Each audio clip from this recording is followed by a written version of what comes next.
Last digit of most credit card numbers is known as a check digit, and it's used to quickly verify if a given card number is valid. I can't fit a 16-digit number on the screen, so bear with me and pretend like this number is a valid card number. The last digit, 3 in this case, is actually computed from all the digits preceding it.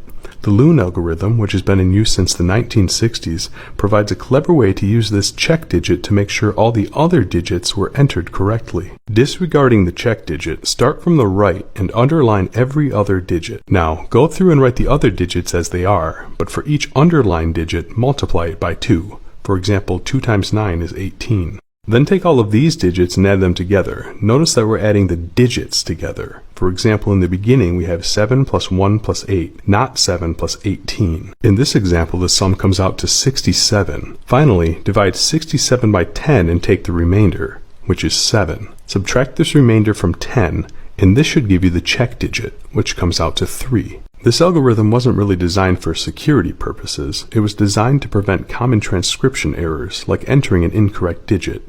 Here I incorrectly entered a 0 instead of a 9 in the second place.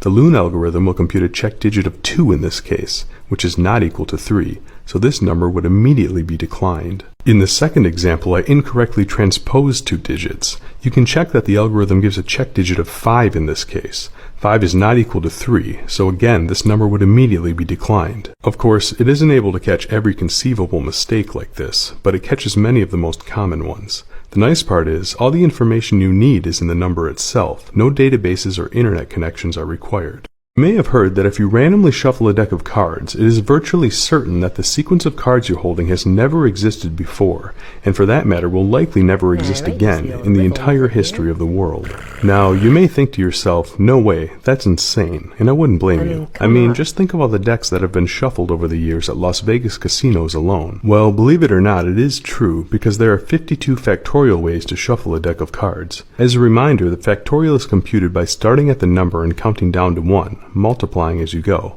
For example, 4 factorial is 4 times 3 times 2 times 1, which comes out to 24. So what does 52 factorial come out to? Well, it's a ridiculously huge number, and it's hard to even put it in perspective. I mean, the estimated age of the universe in seconds doesn't even come close to this number. You might think, okay, fine, but where does this 52 factorial nonsense even come from? Okay. For all I know, you just made that up. Here's where it comes from. Suppose you have 4 objects you can choose from in one category. I'll call them A, B, C, and D. And then another 3 objects from a different category. I'll call these E, F, and G. How many unique ways are there to select one object from the first category and one object from the second category? This isn't too hard to figure out if we write the objects in a grid and start pairing them up. So, how many unique combinations do we have? Well, the grid is 4 by 3, so if we multiply these numbers, we get the total size of this rectangle of possibilities, which comes out to 12. The key insight is that this multiplication principle works for any number of items and categories. If we added another category with 2 items and we picked one from the first, one from the second, and one from the third, there would be 4 times 3 times 2 possibilities. Now we can use this principle to calculate how many unique sequences of cards can be created from a deck of 52. There are 52 choices for the first card, 51 choices for the second card, 50 choices for the third card, and so on until we have no cards left. So to get the total number of possible shuffles, we just multiply these numbers together, and of course this is equal to 52 factorial. Whatever, can you just deal now?